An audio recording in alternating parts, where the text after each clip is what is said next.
Hello everyone, আসসালামু আলাইকুম। আজকে দেখুন আমি নিয়েছি বরবটি, আলু, বেগুন, টমেটো। এই যে দেখুন মাছের তেল। এই মাছের তেল দিয়ে এই সবজিটা রান্না করব। চলুন ভিডিওটা দেখতে থাকুন। রান্নার জন্য কড়াই নিয়ে নিয়েছি। এবার এতে আমি পরিমাণ মতো তেল দিয়ে দেবো। ওই তেলেই আমি মাছের তেলটা দিয়ে দেবো।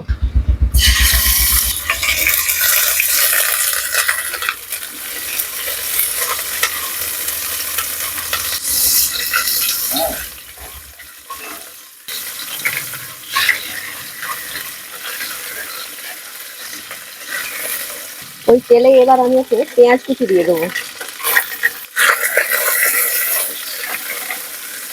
পেঁয়াজটাকে ভালোভাবে আধ ভাজা করে নেবো।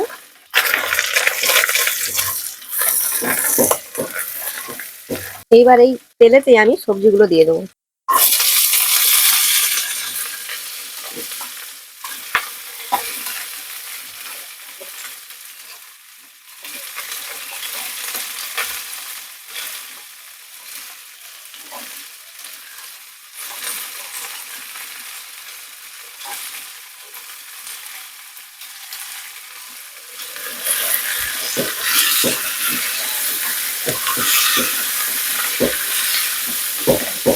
দিয়ে দেবো পরিমাণ মতো লবণ,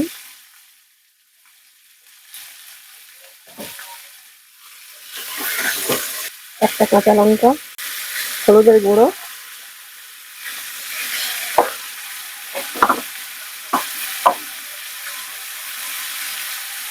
লঙ্কার গুঁড়ো, সামান্য পরিমাণে একটু জল।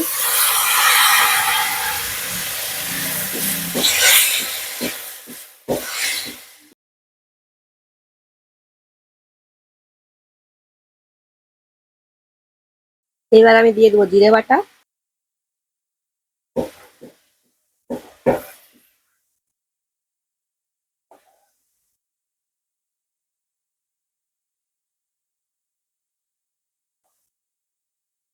এবার আমি দিয়ে দেবো টমেটো কুচি।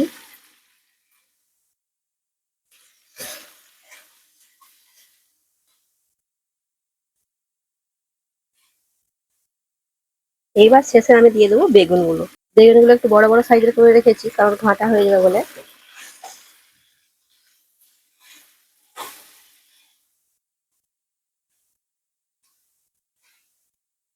এইবার আমি দিয়ে দেবো পরিমাণ মতো জল।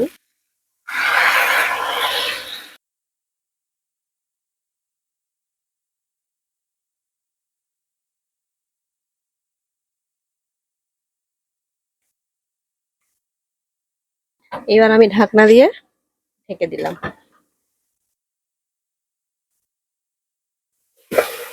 প্রায় মিনিট 10-15 পর দেখুন ঢাকনাটা খুলে নিয়েছি।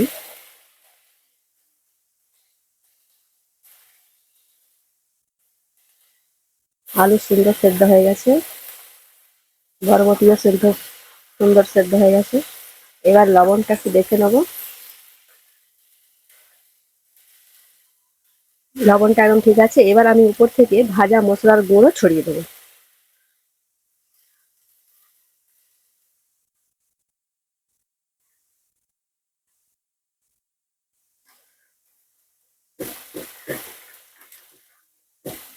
এবার আমি ঢাকনা দিয়ে ঢেকে দিলাম। রান্না আমাদের কমপ্লিট। দেখুন মাছের তেল দিয়ে আলু বেগুন বরবটির তরকারি। রেসিপিটা কেমন লাগলো অবশ্যই কমেন্টে জানাবেন এবং লাইক কমেন্ট শেয়ার করে পাশে থাকবেন। আজকে এই পর্যন্ত, দেখা হচ্ছে নেক্সট কোনো ভিডিওতে।